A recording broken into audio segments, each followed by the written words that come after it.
Yeah, I don't know that I have a favorite venue. And welcome everyone to a Big Ten Network chat. I'm Andy Katz, pleased to be joined by Ohio State's Chris Holtmann and the new head coach at Minnesota, Ben Johnson, very familiar to Gopher fans, has been there before as a player and as an assistant coach, and now back as the head coach. And Ben, I'll start with you. A year ago, and I know you were an assistant at Xavier at the time, there was no summer. There was no way of preparing for the season that we didn't even know would exist. So with having your first summer as a new head coach at Minnesota, what were you able to accomplish? We were actually able to accomplish a lot. I mean, I think the first thing is, being able to have constant contact with your guys, being able to get on the floor with them, being able to do workouts and be in the gym and get to know them was imperative for us. We're obviously a new staff, brought in a bunch of new players that all had to get aligned and on the same page. So for us, it more than anything was, being able to relate and get to know exactly who these guys are, and for them to get to know who my staff is, and for me to get to know who my staff is. So a lot of relationship building, and then a lot of, just on the court, figuring out strengths and weaknesses of different players and them getting an understanding of kind of how we want to play offensively and defensively. Chris, how would you compare the two summers? Different in a lot of ways. I think COVID was so much a part of everybody's thought process and how we went about our summer last summer. And you just didn't know what to expect. You didn't know quite how quickly it would spread, how it would impact your players. It was such at the forefront of all of our minds. It still is, obviously, but I think there's a better understanding of it, a better understanding of how we can operate within it. For us, we had a little bit of a unique summer because we had a couple guys at USA Basketball and then a couple guys that went through the NBA process. And as we all understand, that was extended this year because of COVID and because of the NBA dates changing. So that made it for a little bit of a truncated summer. So the other aspect that I'm curious if both of you can add on is that the stress level. Last year, everyone felt it in every walk of life, but especially in our world, of the fear of the unknown, of being contact traced, of getting it, of being isolated. All of that, I wouldn't say all of that's gone, but a lot of that is gone in terms of that specific fear. How'd you guys deal with that, Chris, during that whole year, from really when maybe they even came back in the summer to when you parted? You know what? It was, you're right. I think it was so much a part of how we did everything. And our guys were great. The Big Ten was great because the testing, as you know, Andy, and I know Ben knows, was so frequent, 6 out of 7 days.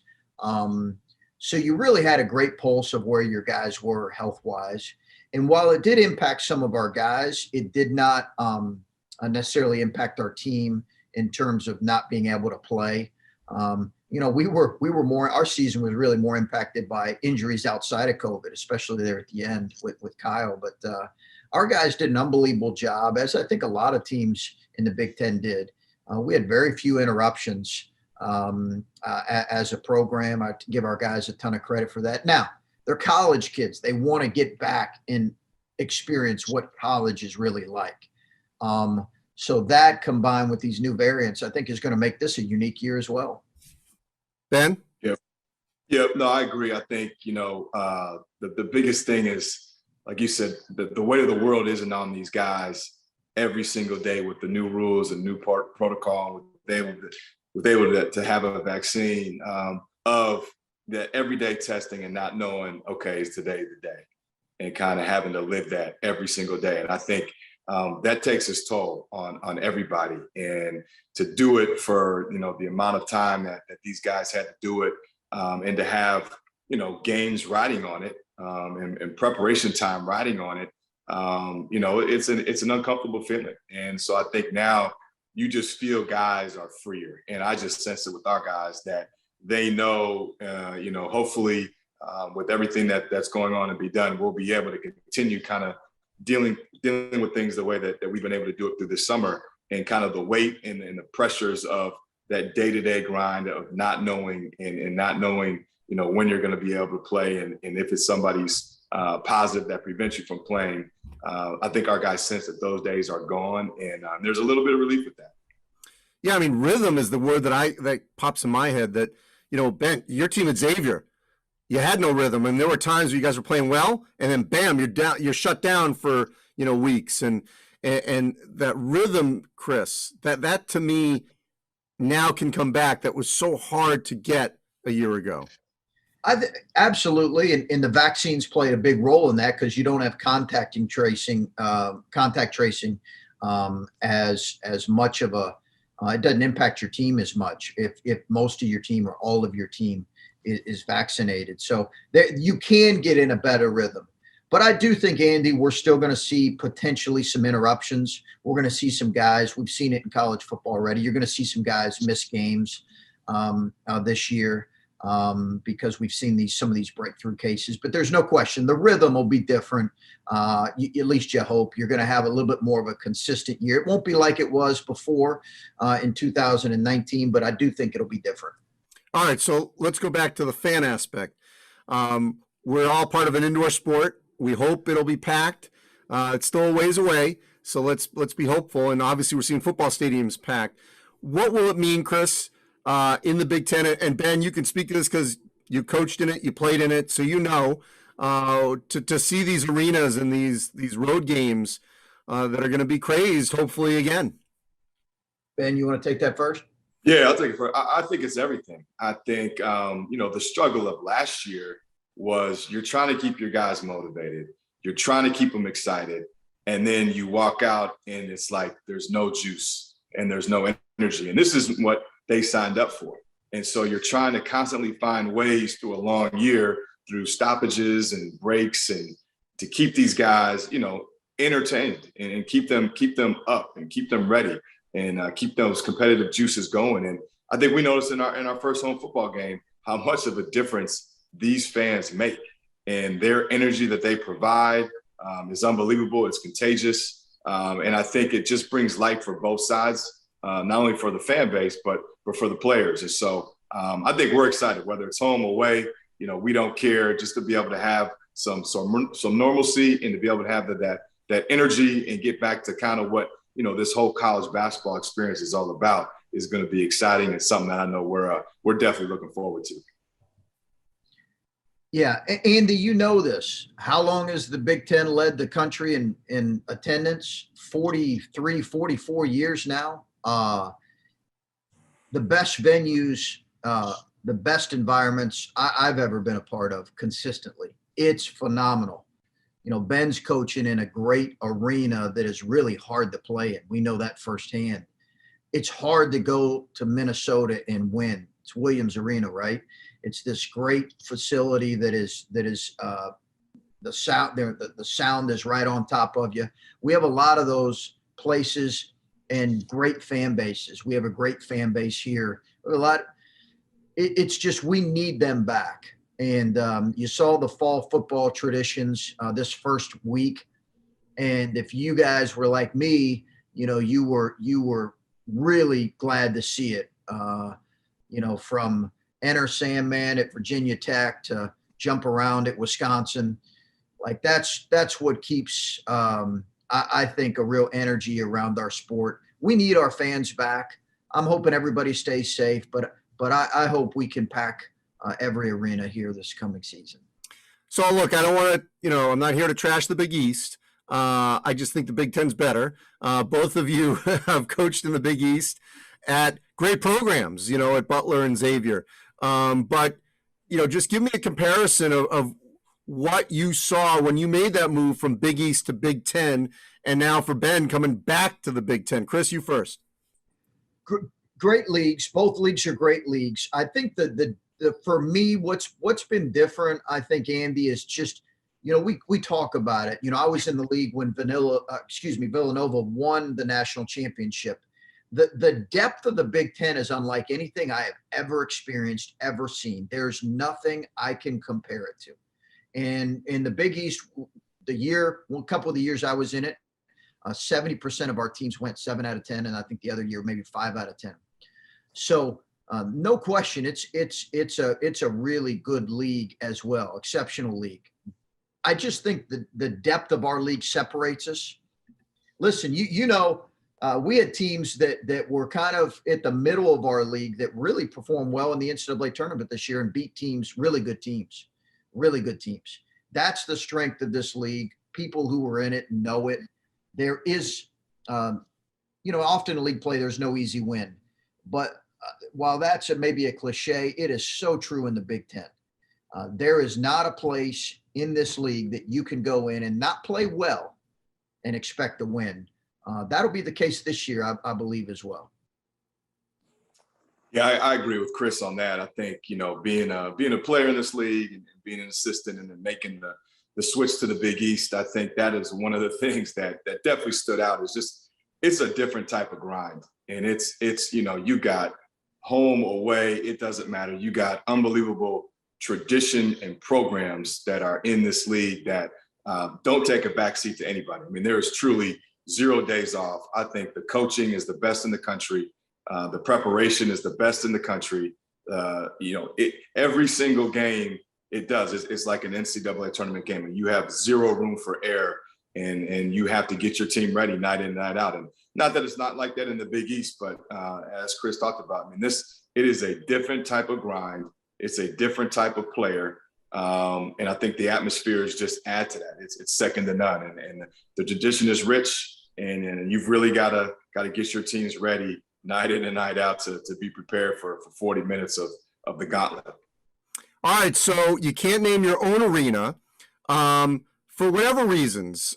Chris, give me your favorite venues or, just places to go within the league. Yeah, I don't know that I have a favorite venue. Or maybe most challenging? I would, yeah. If you're saying the most challenging environment to play in, I would probably give a slight edge to Mackey. I think their fans really come out regardless. Obviously, they've got a terrific program, but probably would give a slight edge. But like I said, Michigan State is really difficult. Obviously, Assembly Hall is phenomenal. We talked about Williams Arena. Maryland, Illinois, I could go on down the line. It's a phenomenal, but I would say that is probably a slight edge for me. Yeah, I think, there is zero, we got those tradition arenas here where there's very few kind of the NBA style where I think every arena here, I mean, it's like they are right on top of you. And I definitely agree with Chris. I think even as a player and as an assistant, Mackey, it's a different deal. It doesn't matter if it's, you got crazy snowstorm. I mean, they're going to pack it. It's older like ours, so it retains that sound. They've got obviously the tradition, but I mean, you just go down the list of arenas in our conference, and there's not a place where there's not an environment, where there's not the student fan base. I mean, I was at Nebraska the first year we moved into the new arena, and it was like a party in there. I mean, Coach Miles had that thing going, and the fans, I mean, you felt it. And there was a couple of times, when I went back at Minnesota and would turn around and some of the stuff you hear, it's like, sheesh. But, that's what makes it fun. And that's the separators, that you have these tradition built arenas that are a little bit older, that have that character. And that's what makes it fun. All right. NIL. Name, image, and likeness is here to stay. How has that changed your job, Ben, as a first-year head coach? Honestly, it really hasn't changed my job a ton. We've talked about it with our guys weekly, daily, even sometimes. My biggest thing is if that's your biggest focus, then we've got some other stuff we got to talk about. And I think our guys need to understand that that's a great piece and a great tool. And if they can navigate that and use it to their advantage, I'm all for it, 100%. But at the same time, they're here because they want to be able to be the best player they can be, the best student they can be, and enjoy everything that the Big Ten has to offer at the biggest stage. And so I think as long as our guys understand that the most important thing is them being successful as a student, and then them being able to give everything they can to this program and to them as a basketball player and reap the benefits on the side of maybe an NIL, that's great. And I think our guys have done a great job of being able to pursue some opportunities that they've had without losing sight of kind of why they're really here and without losing the concept of kind of our team and what we're about. And so, thankfully we've been able to navigate it. I'm sure, it's a day-to-day process. We're learning every day about this thing, and we'll continue to grow and see what other people do. But, right now we've been able to navigate it pretty smoothly. Yeah, you said it, Andy. It's here to stay, and I think we've all embraced it. I know we have here. We've embraced it. It's a part of every recruiting presentation. I think there's going to be some real lessons for young people in that you're going to get really what you earn in terms of your performance. It's going to be impacted by how you perform and how you win. That's the reality. Will there be some exceptions in terms of high-level social media followings, people who have that and can earn something off that? Sure. But by and large, it's going to be based upon how you perform and how your team performs. That is going to increase your opportunities when it comes to NIL. So that's a great lesson, right, for all of us as we all had to enter the workforce and understand you're really going to get kind of what the market deems as your value. So we've embraced it, and I'm sure Ben has too, because it is certainly here to stay.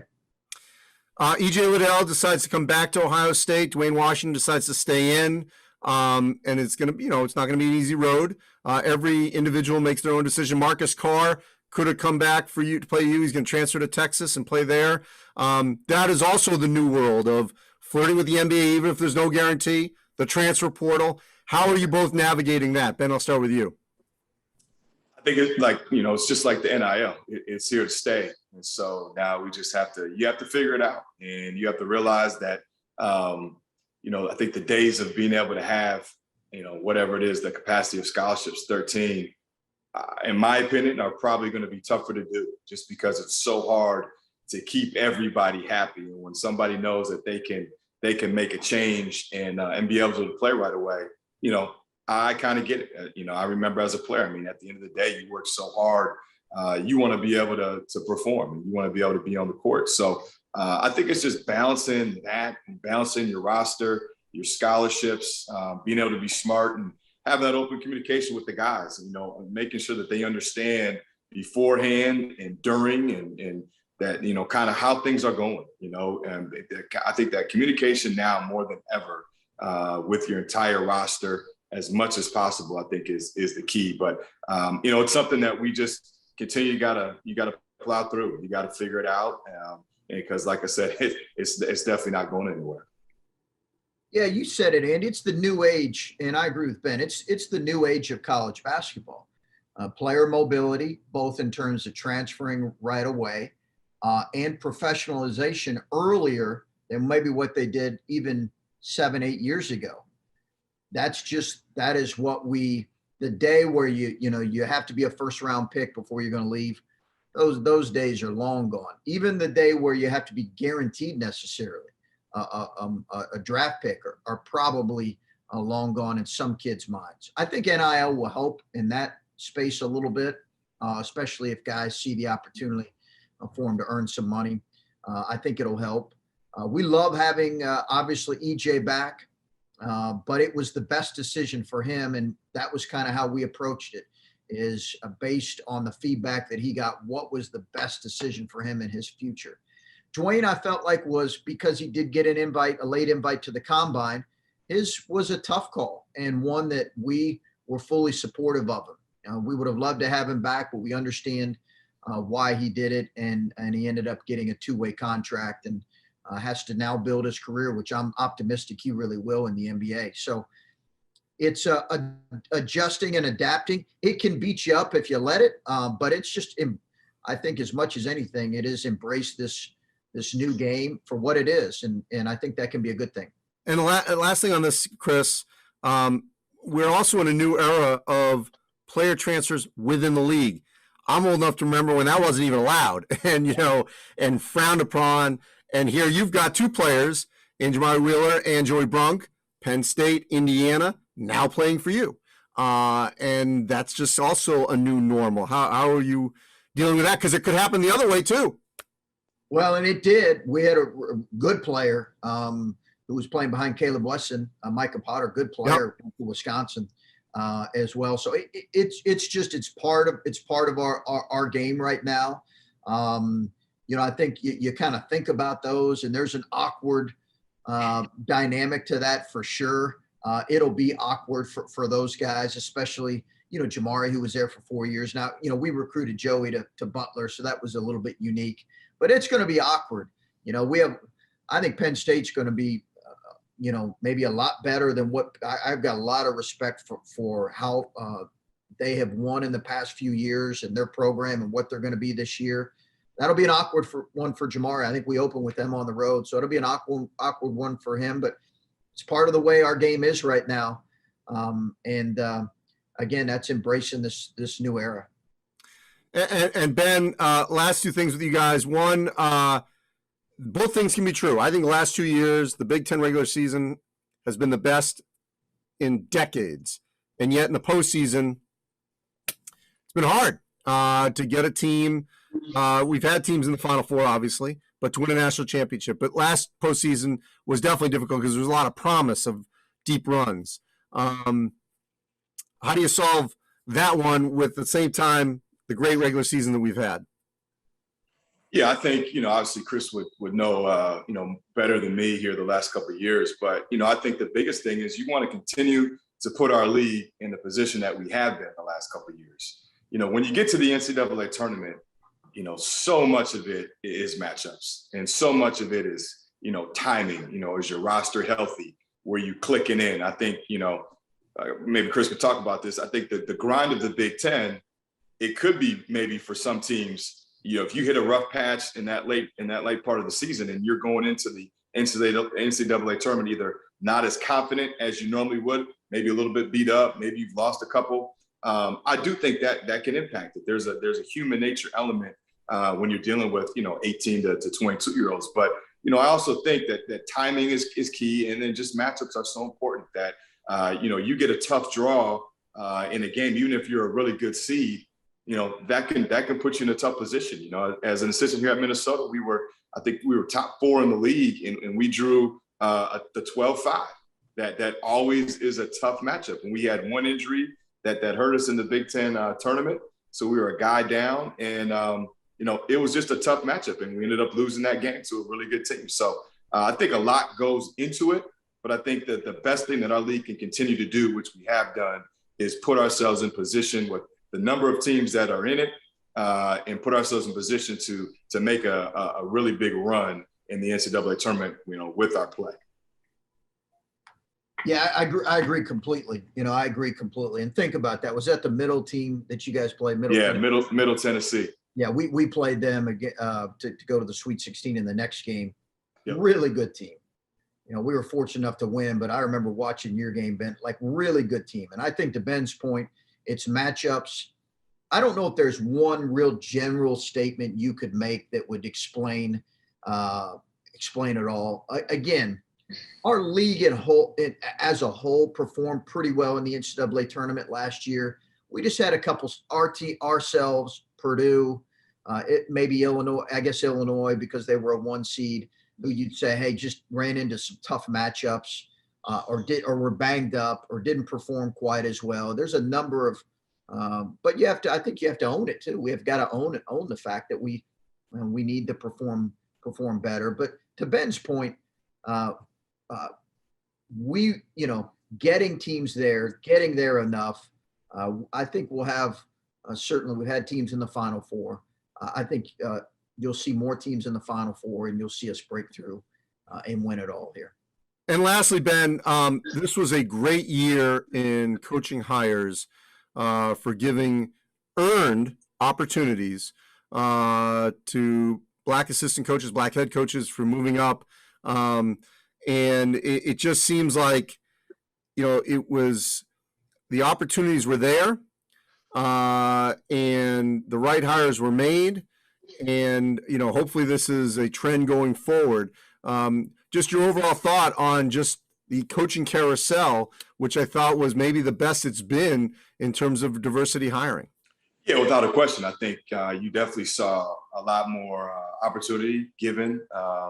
And I think you hit the nail on the head. I think there were a lot of correct and right hires. I think, the success of a Juwan Howard, I get that 100%, I think, helped a guy like myself, a former player at a university that's conducted himself the right way, that has proven that, you can get it done, even though you don't have a number of years of head coaching experience. But then you just look through the track record, over the last couple of years, that if a guy is in a position, in a situation to succeed, I do think that there are a lot of qualified minority, whether they're assistants or head coaches at a different level, that have been able to make a bump up, that are very capable of doing a job and doing a really good job. And so I think, you're just appreciative when the playing field is leveled and you're able to be in the arena and have an opportunity at advancing your career, or having an opportunity at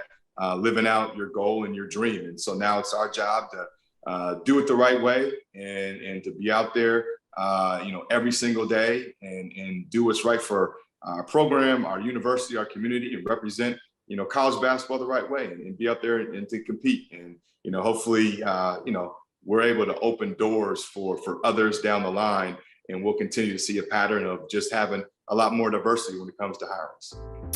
Well, welcome back to the Big Ten, Ben, and I look forward to seeing both of you next month in person, and then obviously throughout the course of the season. Appreciate you both. Thank you. Thanks, Andy. Thanks, Andy.